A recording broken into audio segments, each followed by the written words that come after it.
The source of that is from the office of the president. From the president himself. I don't know how he got one, but it's coming from the president. I talked to him the other day.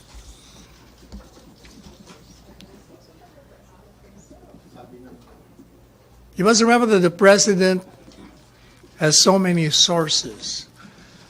So he got this matrix from one of his sources. So, And I'm not even surprised that there is such a plot. If you notice, this has been going on. The pattern is clear, false news, and then transferred to another, and it circulates. So I'm not surprised at all.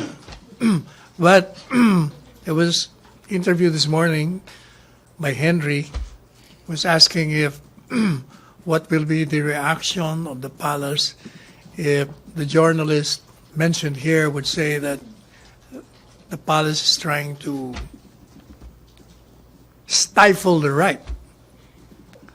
And my answer, and I will repeat, we have never stifled dissent in this country. It's the president who encourages dissent. That is what democracy is all about. For the last 3 years, no journalist has been charged with any case in relation to his or her exercise of the freedom of speech or of the press.